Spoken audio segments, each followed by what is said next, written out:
ಕೌಸಲ್ಯ, ನಾನೊಂದು ಪ್ರಶ್ನೆ ಕೇಳ್ತೀನಿ, ನೇರವಾಗಿ ಉತ್ತರ ಕೊಡಬೇಕು. ನನ್ನ ಹತ್ರ ಏನ್ರಿ ಸಂಕೋಚ? ಏನು ಅಂತ ಕೇಳಿ. ಆವಾಗಲೇ ಲೀಲನ ಹತ್ರ ಮಾತಾಡುವಾಗ ಅವಳೇನೋ ಹೇಳಕ್ ಹೊರಟಿದ್ಲು, ನೀನು ಅವಳನ್ನು ತಡೆದೆ. ಏನದು? ಆಗ್ಲೇ ಹೇಳಿಲ್ವಾ? ಮತ್ತೆ ಯಾಕೆ ಹೇಳ್ತಾ ಇದ್ದೀರಾ? ಹೇಳಿದೀಯಾ, ಯಾಕೋ ಸಮಾಧಾನನೇ ಇಲ್ಲ ಕಣೆ, ಅದಕ್ಕೆ ಕೇಳ್ತಾ ಇರೋದು. ಏನು ವಿಷಯ?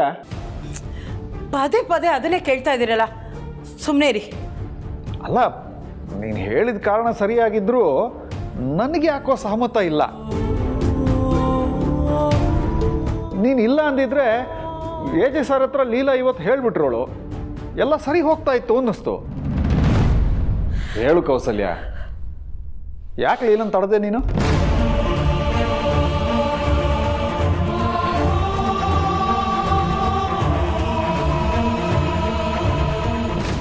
ಸಮಾಚಾರ ಏನೂ ಇಲ್ಲ ಆಂಟಿ. ಹೇಳ್ಕೊಳ್ಳೋ ಅಂಥದ್ದೇನಾದರೂ ಆಗಿದ್ದಿದ್ರೆ ಹೇಳ್ಕೊಬೋದಿತ್ತು, ಆದರೆ ಅಂಥದ್ದೇನೂ ಇಲ್ಲ ಬಿಡಿ. ನೋಡಮ್ಮ ಅಂತ್ರ, ದೇವರು ಈಗೆಲ್ಲ ಕಷ್ಟ ಕೊಡ್ತಾ ಇರ್ಬೋದು, ಆದರೆ ಒಂದಲ್ಲ ಒಂದಿನ ಕೈ ಹಿಡ್ದೇ ಹಿಡಿತಾನೆ ಅಂತಾರಲ್ಲ. ನಿನ್ನಂಥ ಒಳ್ಳೆ ಮನಸ್ಸಿರೋ ಹುಡುಗಿಗೆ ಈಗೆಲ್ಲ ಕಷ್ಟ ಅನಿಸ್ತಾ ಇರ್ಬೋದು, ಆದರೆ ಒಂದಲ್ಲ ಒಂದಿನ ನಿನಗೆ ಆಶ್ಚರ್ಯ ಆಗೋಷ್ಟು ಒಳ್ಳೇದಾಗುತ್ತೆ. ಆಗ ನಿಂಗೆ ಗೊತ್ತಾಗುತ್ತೆ ನೀನು ಎಂಥ ಒಳ್ಳೆ ಹುಡುಗಿ ಅಂತ. ಅಯ್ಯೋ ಹೋಗಿ ಆಂಟಿ, ಯಾವಾಗಲೂ ನನ್ನನ್ನು ಹೊಗಳ್ತಾನೆ ಇರ್ತೀರ. ನಾನು ಹೊಗಳ್ದೆ ನೀವು ಸುಮ್ಮನೆ ಇರಲ್ಲ. ನನ್ನ ಮೇಲೆ ಎಷ್ಟೊಂದು ಪ್ರೀತಿ ಅಲ್ವಾ ನಿಮಗೆ? ಅಷ್ಟೊಂದು ಪ್ರೀತಿನ ಅಂತ ಕೇಳ್ತಾ ಇದೆಯಲ್ಲಮ್ಮ, ನೀನು ನನಗೆ ನನ್ನ ಹೆತ್ತ ಮಗಳಕ್ಕಿಂತ ಹೆಚ್ಚು. ಪದೇ ಪದೇ ಅದನ್ನೇ ನಾನು ಹೇಳ್ತಾ ಇದ್ರೆ ಅದಕ್ಕೊಂದು ಅರ್ಥನೇ ಇರಲ್ಲಮ್ಮ. ಅಯ್ಯೋ ಬೇಜಾರು ಮಾಡ್ಕೋಬೇಡಿ ಆಂಟಿ. ನನ್ನಂಥ ತಾಯಿ ಇಲ್ದಿರೋ ತಬ್ಲಿಗೆ ಇಷ್ಟೊಂದು ಪ್ರೀತಿ ತೋರಿಸ್ತಿದ್ದೀರಾ ಅಂದರೆ ನೀವು ನಿಜವಾಗ್ಲೂ ದೇವತೆ ಆಂಟಿ. ನಿಮಗೆ ಸ್ವಂತ ಮಗಳಿದ್ರು ನನ್ನ ಮೇಲೆ ಎಷ್ಟೆಲ್ಲ ಅಕ್ರೆ ತೋರಿಸ್ತಾ ಇದ್ದೀರಾ. ನೀವು ನಿಜವಾಗ್ಲೂ ತಾಯಿನೇ ಅಲ್ವಾ? ಅಲ್ವಾ? ಮತ್ತೆ ನೀನಿಲ್ದೆ ನಾನಿಲ್ಲ, ನಾನಿಲ್ದೆ ನೀನಿಲ್ಲ. ನೀನು ನಾನು ಒಂಥರ ನೀರಲ್ಲಿ ಸಕ್ಕರೆ ಹಾಕಿದಾಗೆ, ಹಾಲಲ್ಲಿ ಜೇನು ಬೆರೆಸ್ದಾಗೆ. ಮೇಲಿಂದ ನೋಡಿದ್ರೆ ಏನೂ ಗೊತ್ತಾಗಲ್ಲ, ಆದರೆ ಬಾಯಿಗೆ ಹಾಕ್ಕೊಂಡ್ರೆ ಮಾತ್ರ ಅದ್ರ ಸವಿ ಏನು ಅಂತ ತಿಳಿಯೋದು. ಬಾಯಿಗೆ ಮಣ್ಣು ಹಾಕ್ಕೊಂಡ್ರು ಅದೇ ಟೇಸ್ಟ್ ಸಿಗುತ್ತೆ ಆಂಟಿ.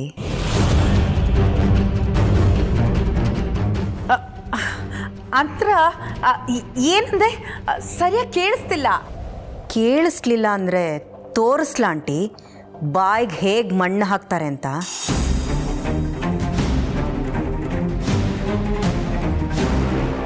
ಅಂತರ ಏನು ಹೇಳ್ತಾ ಇದೆಯಮ್ಮ? ಮಗಳು ಮಗಳು ಅಂತ ನನ್ನನ್ನು ಅಟ್ಟಕ್ಕೇರಿಸಿ ಚಟ್ಟಕ್ಕೇರಿಸೋ ಪ್ಲಾನ್ ಮಾಡಿದ್ಯೇನೆ ಕೌಸಲ್ಯ.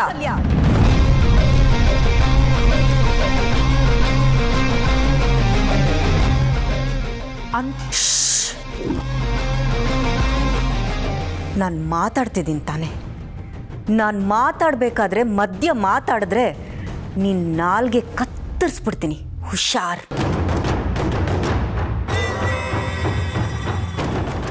ನನ್ನನ್ನೇನು ಗುಗ್ಗು ಅಂದ್ಕೊಂಡಿದ್ದೇನೆ ನಿನ್ನನ್ನು ನಂಬೋದಕ್ಕೆ? ನಾನು ನಿನ್ನನ್ನು ನಂಬಿದ್ದೆ ನಿಜ, ಆದರೆ ಎರಡೂ ಕಣ್ಣು ಮುಚ್ಚಿ ನಾನು ನಿನ್ನನ್ನು ನಂಬಿರಲಿಲ್ಲ. ಒಂದು ಕಣ್ಣು ಮುಚ್ಚಿತ್ತು, ಇನ್ನೊಂದು ಕಣ್ಣು ನಿನ್ನ ಮೇಲೇ ಇತ್ತು. ಮೊಸಳೆ ಎರಡೂ ಕಣ್ಣು ಬಿಟ್ಕೊಂಡು ನಿದ್ದೆ ಮಾಡೋ ಥರ ದೇವ್ರು ವರ ಕೊಟ್ಟಿದ್ದಾನೆ. ಅದೇ ಥರ ನಾನು ಎಲ್ಲ ಇವಳಿಗೆ ಹೇಗಿದೆಲ್ಲ ಗೊತ್ತಾಯ್ತು ಅಂತ ಆಶ್ಚರ್ಯ ಆಗ್ತಿದ್ಯಾ? ಮನುಷ್ಯ ಶತ್ರುಗಳನ್ನ ಸಂಪಾದನೆ ಮಾಡ್ತಿದ್ದಾನೆ ಅಂದರೆ ಅವನಿಗೆ ಮೈಯೆಲ್ಲ ಕಣ್ಣಾಗಿದ್ರೂ ಕಡಿಮೆನೆ. ಅಂಥದ್ರಲ್ಲಿ ನಾನು ಹುಲಿ ಗುಹೆಗೆ ನುಗ್ಗಿ ಹುಲಿಯನ್ನೇ ಬೇಟೆಯಾಡಕ್ಕೆ ನಿಂತಿರೋ ಬೇಟೆಗಾರ್ತಿ. ಅಂಥದ್ರಲ್ಲಿ ನನಗೆಷ್ಟು ಕಣ್ಣಿರಬೇಡ. ಅಜ್ಜಿನ ಮುಗಿಸ್ಬೇಕು ಅಂತ ಪ್ಲ್ಯಾನ್ ಮಾಡಿದಾಗ ಲೀಲಾ ಮೊಬೈಲಿಂದ ಮೆಸೇಜ್ ಮಾಡಬೇಕು ಅಂತ ಲೀಲಾ ಮೊಬೈಲ್ ತಗೊಂಡೆ. ಶತ್ರು ಮೊಬೈಲ್ ಸಿಕ್ಕಿದ್ರೆ ಸುಮ್ಮನೆ ಹಾಗೆ ಬಿಟ್ಬಿಡ್ತೀನಾ?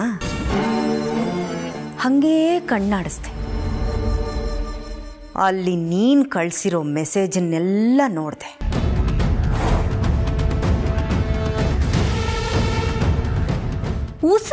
ಊಸರ್ವಳ್ಳಿ ಎಲ್ಲಿದ್ಯಾ ಅಂದರೆ ಮಗಳೇ ನಾನು ನಿನ್ನ ಪಕ್ಕದಲ್ಲೇ ಇದ್ದೀನಿ ಅನ್ನೋ ಹಾಗಾಯ್ತು. ಯಾಕೆ ಬಾಯಿ ಬಿದ್ದೋಯ್ತಾ? ಇಲ್ಲ ಭಯದಲ್ಲಿ ಮಾತೇ ನಿಂತೋಯ್ತಾ?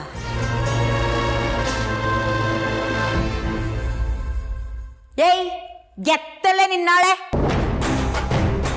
ಏನೋ ನನ್ನ ಹತ್ರನೇ ಬಿಲ್ಡಪ್ ಕೊಡ್ತೀಯಾ? ನಡ, ನಾನು ಆಡದೇ ಇರೋ ಆಟಗಳೇ ನೀನು ಆಡ್ತಾ ಇಲ್ಲ. ನಿನ್ ಜೊತೆ ಚೆನ್ನಾಗಿ ಇದ್ಕೊಂಡೆ ನನ್ನ ಮಗಳಿಗೆ ಸಪೋರ್ಟ್ ಮಾಡೋಣ ಅನ್ಕೊಂಡೆ.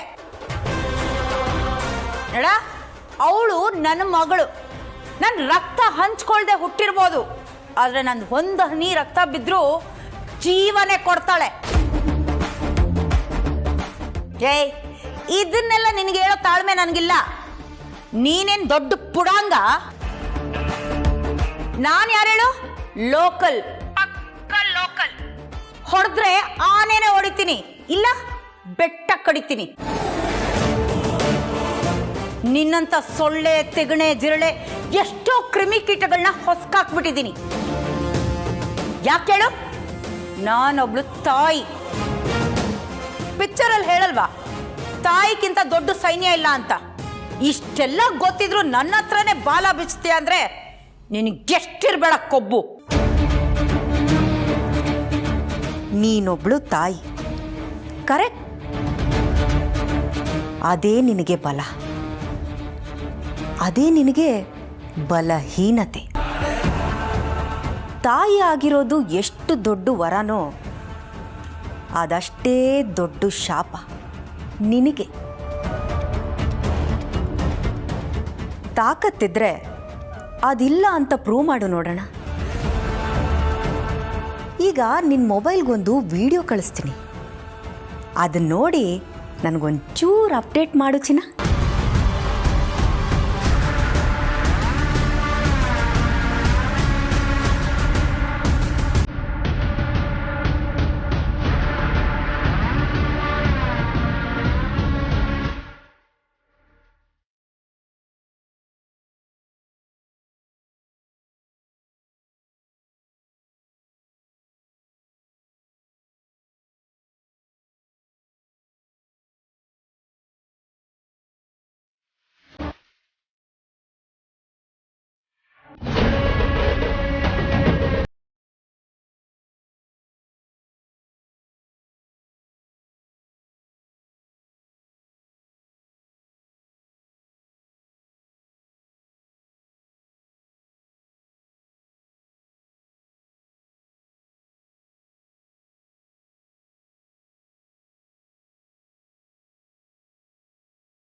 ಇಷ್ಟೊತ್ತಿಗಾಗಲೇ ತಲುಪಿರುತ್ತೆ.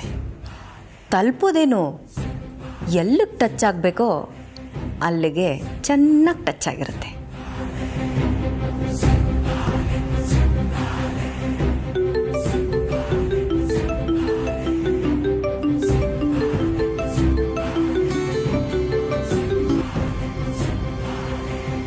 ಹಲೋ ಮಮ್ಮಿ, ಹೇಗಿತ್ತು ಟೀಸರು?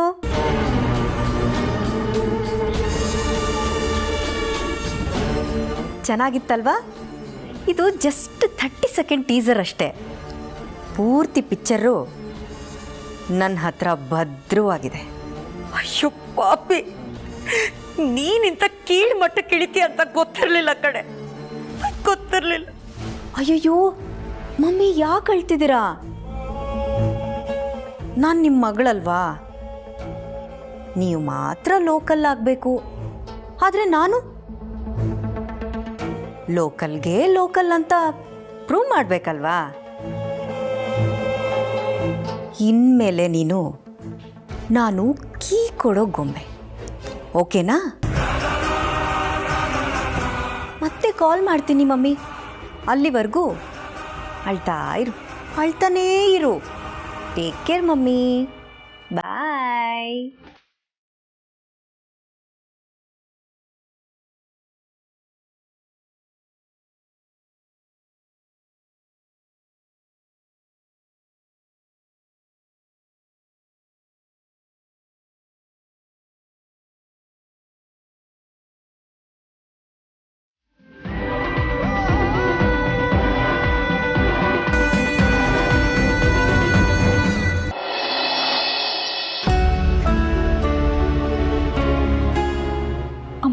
ಥರ ಮಾತಾಡಿದ್ಲು? ಪ್ರಾರ್ಥನೆ ಮೇಲೆ ಒಂದು ಚಿಕ್ಕ ಸುಳಿವು ಸಿಕ್ಕರು ಅವಳ ಬಣ್ಣನ ಬಯಲು ಮಾಡಬೇಕು ಅಂತ ಕೂತಿದ್ರು. ಈಗ ಸಡನ್ನಾಗಿ ಚೇಂಜ್ ಆಗಿಬಿಟ್ಟಿದ್ದಾರೆ. ಅಮ್ಮ ಯಾಕೆ ಈ ಥರ ಪ್ಲೇಟ್ ಚೇಂಜ್ ಮಾಡ್ತಿದ್ದಾರೆ? ಅಮ್ಮ ಏನಾದರೂ ಮತ್ತೆ ಮುಂಚೆ ಥರ ಆಗೋದ್ರಾ? ಆ ಪ್ರಾರ್ಥನೆ ಕೈ ಏನಾದರೂ ಜೋಡಿಸಿದ್ರಾ? ಇಲ್ಲ ಅನ್ಸುತ್ತೆ. ಅಮ್ಮನ ನಂಬೋದು ತುಂಬ ಕಷ್ಟ ಆಗ್ತಿದೆ. ನಂಬೇಕೋ ಬೇಡವೋ ಅಂತಾನೆ ಗೊತ್ತಾಗ್ತಿಲ್ಲ. ಅಮ್ಮ ಚೇಂಜ್ ಆಗಿರಲ್ಲ ಅನ್ಸುತ್ತೆ. ಅತ್ತೆ, ದುರ್ಗಾ ಅವರೇ, ನಂಗೆ ಯಾಕೋ ತಲೆ ಕೆಟ್ಟ ಹೋಗ್ತಿದೆ. ನೀವು ತುಂಬ ಟೆನ್ಷನಲ್ಲಿದ್ದೀರಾ ಅಂತ ಗೊತ್ತು, ಅದಕ್ಕೆ ಬಂದೆ. 100 ಕಷ್ಟ ಬಂದರೂ ಧೈರ್ಯದಿಂದ ಎದುರಿಸ್ಬೇಕು ದುರ್ಗಾ ಅವರೇ. ಆದರೆ ಈ ಸಿಚುವೇಶನಲ್ಲಿ ಏನು ಮಾಡಬೇಕು ಅಂತ ಗೊತ್ತಾಗ್ತಿಲ್ಲ. ಅಮ್ಮ ಏಜೆ ಹತ್ರ ಪ್ರಾರ್ಥನೆ ಬಗ್ಗೆ ಏನೂ ಹೇಳ್ಬೇಡ ಅಂತ ಹೇಳ್ತಿದ್ದಾರೆ. ಅವ್ರು ಯಾಕೆ ಈ ಥರ ಹೇಳ್ತಿದ್ದಾರೆ ಅಂತ ನಂಗೆ ಒಂದು ಅರ್ಥ ಆಗ್ತಿಲ್ಲ. ಏನು ನಿರ್ಧಾರ ತಗೋಬೇಕು ಅಂತಲೂ ಗೊತ್ತಾಗ್ತಿಲ್ಲ. ಪ್ಲೀಸ್ ನೀವೇ ನನಗೆ ಹೆಲ್ಪ್ ಮಾಡಬೇಕು. ಏನು ಮಾಡಬೇಕು ಅಂತ ಹೇಳಿ.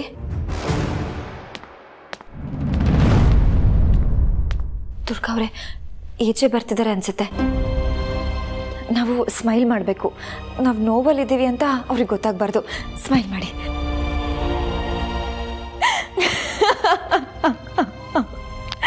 ಅಬ್ಬಾ,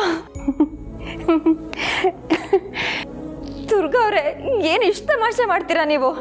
ನನಗಂತೂ ನಕ್ಕು ನಕ್ಕು ಸಾಕಾಗೋಯ್ತು. ಹೌದು ಅತ್ತೆ, ಬೋರ್ ಆಗ್ತಿತ್ತಲ್ವಾ, ಅದಕ್ಕೆ ಜೋಕ್ ಮಾಡಿದೆ. ರೀ, ನೀವು ಬಂದ್ರ? ದುರ್ಗಾ ಅವರು ಎಂತ ಜೋಕ್ ಮಾಡ್ತಿದ್ರು ಗೊತ್ತಾ? ನನಗಂತೂ ನಕ್ಕು ನಕ್ಕು ಸಾಕಾಗೋಯ್ತು. ನಿಮಗೂ ಹೇಳ, ನೀವ್ಯಾಕೆ ಡಲ್ ಆಗಿದ್ದೀರಾ? ನೋಡಿ, ನಾವೆಲ್ಲ ಎಷ್ಟು ಖುಷಿಯಾಗಿದ್ದೀವಿ. ನೀವ್ಯಾಕೆ ಡಲ್ ಆಗಿದ್ದೀರಾ? ಸ್ಮೈಲ್ ಮಾಡಿ.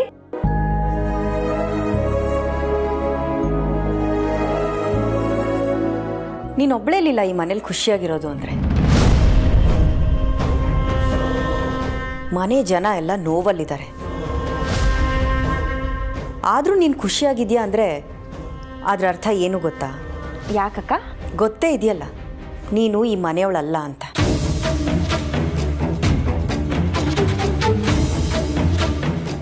ನನ್ನ ಗಂಡ ಅಭಿ ಅಷ್ಟು ನೋವಲ್ಲಿದ್ದಾರೆ. ಮನೆ ಜನ ಆ ಶಾಕಿಂದ ಹೊರಗಡೆನೆ ಬಂದಿಲ್ಲ. ನೀನು ನೋಡಿದ್ರೆ ಜೋಕ್ ಮಾಡಿಕೊಂಡು ನಿಮ್ಗೊಂದು ಜೋಕ್ ಹೇಳ ಅಂತಿದ್ಯಲ್ಲ, ನಿನ್ನ ಮನ್ಸೇನು ಕಲ್ಲ? ನೋಡಿ, ನೀವು ಲೀಲಾ ಅವ್ರಿಗೆ ತುಂಬ ಪರ್ಸ್ನಲ್ ಆಗಿ ಟಾರ್ಗೆಟ್ ಮಾಡ್ತಿದ್ದೀರಾ. ದಯವಿಟ್ಟು ಇದನ್ನು ಇಲ್ಲಿಗೆ ಬಿಟ್ಬಿಡಿ. ಲೀಲಾ ಅವರು ಎಲ್ಲರೂ ನೋವಿನ ಮಧ್ಯೆ ನಗೋದಿಕ್ಕೆ ಅವ್ರೇನು ಥರ್ಡ್ ಪರ್ಸನ್ ಅಲ್ಲ, ಅವ್ರು ಈ ಮನೆ ಅವರೇ. ನೀವು ಇವ್ರ ಬಗ್ಗೆ ತಿಳ್ಕೊಳ್ಳೋದು ತುಂಬ ಇದೆ. ಹೌದಾ ದುರ್ಗಾ? ತಿಳ್ಕೊತೀನಿ. ನನಗೇನು ಬೇಕೋ ಅದನ್ನು ತುಂಬ ಚೆನ್ನಾಗಿ ತಿಳ್ಕೊತೀನಿ. ಅದಕ್ಕೆ ಸ್ವಲ್ಪ ಟೈಮ್ ಬೇಕು. ಹಾಗಂತ ಡಿಲೇ ಅಂತೂ ಮಾಡಲ್ಲ. ನಿನಗೆ ಗೊತ್ತಲ್ಲ, ನಾನು ಏನಾದರೂ ಡಿಸೈಡ್ ಮಾಡಿದ್ರೆ ಅದು ಹಾಗೇ ಆಗುತ್ತೆ. ನೋಡು ದುರ್ಗಾ, ನನ್ನ ಗಂಡ ಅಭಿ ನಗೋವರೆಗೂ ನಾನು ನಗಲ್ಲ. ಈ ಮನೆನೂ ನಗಲ್ಲ. ಅದು ಎಲ್ರಿಗೂ ಗೊತ್ತು.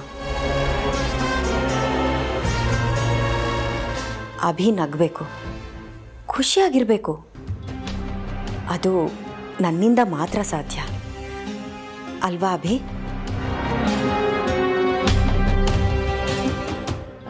ಈಗ ಟೈಮ್ ಸ್ವಲ್ಪ ಸರಿಯಿಲ್ಲ, ಆದರೆ ಅಭಿ ಮೊದಲಿನ ಥರ ಹಾಗೇ ಆಗ್ತಾನೆ ಅನ್ನೋ ನಂಬಿಕೆ ನನಗಿದೆ. ಅದಕ್ಕೋಸ್ಕರ ನಾನು ನನ್ನ ಪ್ರಾಣ ಬೇಕಾದರೂ ಕೊಡ್ತೀನಿ. ನನ್ನನ್ನು ನಂಬು ಅಭಿ. ನಾನು ನಿನ್ನ ನೋವನ್ನೆಲ್ಲ ಹೊರಗಡೆ ಹಾಕ್ತೀನಿ. ಅಭಿ, ಅಭಿ, ಅಭಿ.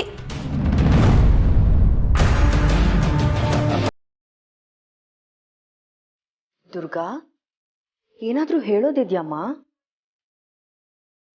ಏನೂ ಇಲ್ಲ ಅಲ್ವಾ? ಪಾಪ ಗಂಡನ ನೆನಪಲ್ಲೇ ಕೊರಗ್ತಿದ್ಯಾ? ಹೋಗಿ ಸಮಾಧಾನ ಮಾಡ್ಕೊ ಹೋಗಮ್ಮ. ಹೋಗು ಹೋಗು. ಲೀಲಾ, ನಿನಗೆ ತುಂಬ ನೋವಾಗ್ತಿದೆ ಅಂತ ನನಗೆ ಗೊತ್ತು. ಏನು ಮಾಡೋದು, ವಿಧಿ ಹಾಗಿದೆ, ಏನೂ ಮಾಡೋಕ್ಕಾಗಲ್ಲ.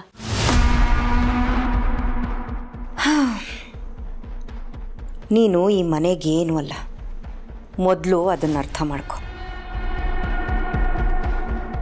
ಆಯ್ತಾ? ಜಾಣ ಮರಿಯಲ್ಲ. ಹೋಗಮ್ಮ, ದುರ್ಗಾ ಕರ್ಕೊಂಡು ಹೋಗು, ಸಮಾಧಾನ ಮಾಡು. ಹೋಗು ಹೋಗು.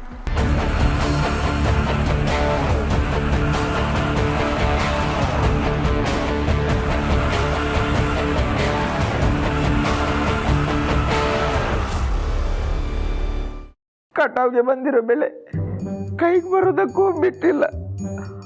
ಆನ್ ದಿ ವೇನೆ ಡಿವೈಡೆಡ್ ಬೈ ಆಗೋಯ್ತು. ದೇವರು ನಾನು ನೀನು ಕನೆಕ್ಟ್ ಆಗಬೇಕು ಅಂತಾನೆ ನಮ್ಮಿಬ್ಬರು ನಿಶ್ಚಿತಾರ್ಥನ ಕಟಾವ್ ಮಾಡಿದ್ದಾನೆ ಅನ್ಸುತ್ತೆ. ಅಂದ್ರೆ ನಿನ್ನ ನಿಶ್ಚಿತಾರ್ಥ ಕ್ಯಾನ್ಸಲ್ ಆಗಿತ್ತು, ದೇವರು ಹೊಸದ ಬತ್ತಿ ಅಂತೀಯ? ಪ್ರೇಮದ ದಾರ ಹೊಸಿಯೋ ಜಾಗದಲ್ಲಿ ದೇವ್ರು ಬತ್ತಿ ಹೊಸ್ತಿದ್ದಾನೆ ಅಂದರೆ ನನ್ನ ನಿಮ್ಮಂತರಿಂದ ಸೇವ್ ಮಾಡೋದಕ್ಕಿರ್ಬೋದು ಅಂತ ನಾನು ಇನ್ನರ್ ಫೀಲಿಂಗ್ಸ್ ಹೇಳ್ತಾ ಇದೆ. ರೂಪ, ಡೋಂಟ್ ಬಿಸಿಲಿ, ನಾನಿದ್ದೀನಿ ಇಲ್ಲಿ. ನೀನು ಓಡೋಗಿ ಸೇರ್ಕೊಂಡ್ರೆ ಯಾವುದು ಗಲ್ಲಿ, ಮತ್ತೆ ಉಡ್ಕೊಂಡು ಬರ್ತೀನಿ ಅಲ್ಲಿ. Please be my little lily. ಅಮ್ಮ ಇದನ್ನೇ ಹೇಳಿದ್ರು, ಆಗೋದಿಲ್ಲ ಒಳ್ಳೇದಕ್ಕೆ. ಇದು ಕ್ಯಾನ್ಸಲ್ ಆಗಿದ್ರಿಂದ ನಿನಗೆ ಒಳ್ಳೇದೇ ಆಗಿರ್ಬೋದು ಅಂತ. ರೂಪ, ನಾನು ನೀನು ಫೋನಲ್ಲಿದ್ದಾಗ ಇನ್ನೊಂದು ಫೋನ್ ಕನೆಕ್ಟ್ ಆದರೆ ಎಂಗೇಜ್ ಬರುತ್ತೆ. ಅದೇ ನಾನು ನೀನು ಒಂದಾಗಬೇಕು ಅಂದ್ಕೊಂಡ್ರೆ ಎಂಗೇಜ್ಮೆಂಟ್ ಆಗುತ್ತೆ. ಎಂಗೇಜಲ್ಲಿರೋ ನಾವು ಎಂಗೇಜ್ ಆಗಬೇಕು ಅನ್ನೋ ಟೈಮಲ್ಲಿ ಹೆಂಗೆಂಗೋ ಆಗಿ ಎಂಗೇಜ್ಮೆಂಟ್ ಕ್ಯಾನ್ಸಲ್ ಆಗೋದನ್ನು ಒಳ್ಳೇದೇ ಆಯಿತು ಅಂತಿದ್ರಲ್ಲ ನಿಮ್ಮಮ್ಮ. ಅವ್ರಿಗೆ ನನ್ನ ಧಿಕ್ಕಾರ ಧಿಕ್ಕಾರ ಧಿಕ್ಕಾರ. ನನ್ನ ಲೈಫು ನನ್ನ ಬಾಸ್ ಲೈಫ್ ಥರ ಆಗೋಯ್ತಲ್ಲೋ ಟೆನ್ಷನಲ್ಲಿ ನಾನಿದ್ರೆ ಒಳ್ಳೇದಾಯ್ತು ಅಂತಿದೆಯಲ್ಲ ರೂಪ. ಇದೇನ ನಿನ್ನ ಕೋಪ? ವಿಶ್ವರೂಪ ಅವರೇ, ನಾವು ಮೊದಲಿನ ಹಂಗೆ ಇರೋದು ಬೆಟರ್ ಅನಿಸುತ್ತೆ. ಯಾಕಂದರೆ ಇಲ್ಲಿ ಯಾವುದೂ ಸರಿ ಹೋಗ್ತಾನೆ ಇಲ್ಲ. ಸೊ ಪ್ಲೀಸ್ ನನ್ನ ಮರ್ತ್ಬಿಡಿ. ಏರಿಯಾ ಹುಡುಗರು ನಾನು ಕೊಟ್ಟಿರೋ ಏಟ್ನ ಮರಿ ಅಂದರು, ಟೀಚರು ನೀನು ತಗೊಂಡಿರೋ ಮಾರ್ಕ್ನ ಮರಿ ಅಂದರು, ಫ್ರೆಂಡ್ಸ್ ಕೆಟ್ಟ ದಾರಿನ ಮರಿ ಅಂದರು, ಜನ ಏರ್ತಿರೋ ರೇಟ್ನ ಮರಿ ಅಂದರು. ಹೀಗೆ ಎಲ್ಲ ಮರ್ತು ನಿನ್ನನ್ನು ಮರಿತೀನಿ ಅನ್ನೋ ಟೆನ್ಷನಲ್ಲಿ ನಿನ್ನ ಹೆಸರನ್ನ ನನ್ನ ಉಸಿರಲ್ಲಿ ಬೆರೆಸ್ಕೊಂಡಿದ್ದಕ್ಕೆ ಈಗ ನಿನ್ನನ್ನು ಮರಿ ಅಂತಿದ್ಯಾ. ಪ್ರೀತಿ ಮಾಡೋದು ಸುಲಭ, ಅದನ್ನು ಉಳಿಸ್ಕೊಳ್ಳೋದು ಕಷ್ಟ.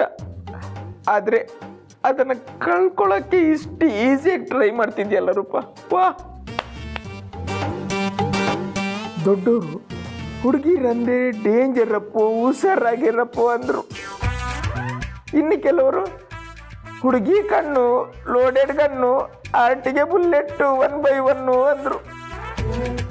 ಅವ್ರು ಯಾರ ಮಾತನ್ನು ಕೇಳದೆ ನನ್ನ ಹುಡುಗಿ ಕನ್ನಡತಿ ಅಂತ ಪ್ರೀತಿಸ್ಕೊಂಡು ಬಂದಿದ್ದಕ್ಕೆ ನನ್ನ ಹಾರ್ಟ್ನ ಅಲ್ಲಾಡಿಸಿ ಕುಲ್ಗೆಡಿಸಿ ಸೇಕೆಟ್ ಪುಷ್ಪವತಿ ಮಾಡಿಬಿಟ್ಟಿಯಲ್ಲ ರೂಪ.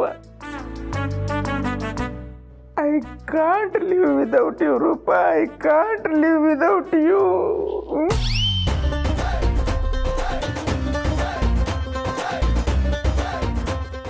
ರೂಪ ರೂಪ, ಹೋಗ್ಬಿಟ್ಯ, ಹೋಗೇ ಬಿಟ್ಟಿಯ.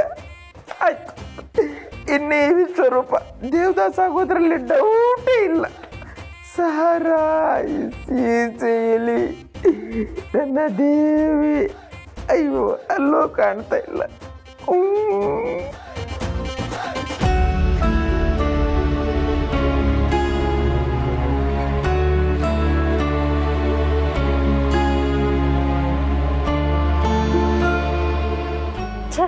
ನನಗಂತೂ ತಲೆ ಕೆಟ್ಟು ಹೋಗ್ತದೆ. ಅಲ್ಲ, ಈ ಗಂಡಂದ್ರು ತಪ್ಪು ಮಾಡಿದ್ರೆ ಹೆಂಡತಿಯರಿಗೆ ಗೊತ್ತಾಗ್ಬಿಡುತ್ತೆ. ಫಾರ್ ಎಕ್ಸಾಂಪಲ್, ಪ್ರೇಮೇನಾದರೂ ಲೇಡಿ ಕ್ಲೈಂಟ್ನ ಮೀಟ್ ಮಾಡ್ಕೊಂಡು ಬಂದಿದ್ರೆ ನನಗೆ ಜಲಸ್ ಆಗುತ್ತೆ ಅಂತ ಅವರು ಹೇಳ್ದೇ ಇರ್ಬೋದು. ಆದರೆ ಅವ್ರ ಪರ್ಫ್ಯೂಮ್ ಸ್ಮೆಲ್ಲಿಂದನೇ ನಾನು ಕಂಡಿಡ್ದ್ಬಿಡ್ತೀನಿ. ಪ್ರೇಮ ಎಂತನೋ ಅಂತ ನಿನಗೆ ಗೊತ್ತಿಲ್ವಾ ಸರು? ನಾನು ಹೇಳ್ತಾ ಇರೋ ವಿಷಯನೇ ಬೇರೆ ಅಕ್ಕ. ಗಂಡ್ಮಕ್ಳು ತಪ್ಪು ಮಾಡಿದ್ರೆ, ಯೂಶಲಿ ಗಂಡಂದ್ರೆ ತಪ್ಪು ಮಾಡಿದ್ರೆ ಹೆಂಡತಿಯರಿಗೆ ವಿಷಯ ಗೊತ್ತಾಗ್ಬಿಡುತ್ತೆ.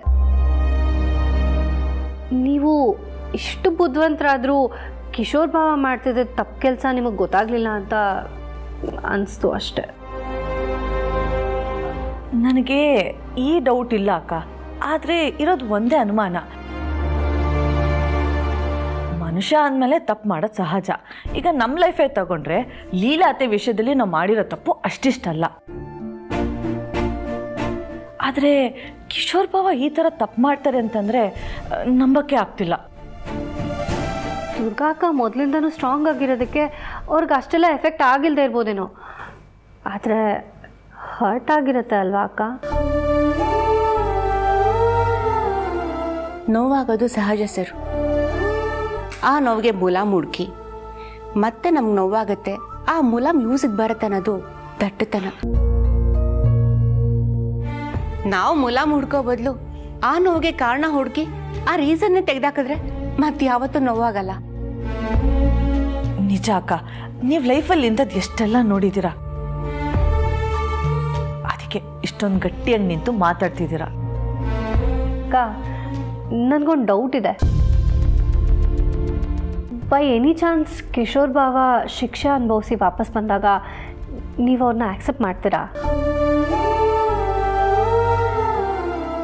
ಖಂಡಿತ ಇದೆ. ಅದಕ್ಕೆ ಕಾರಣ ಇದು.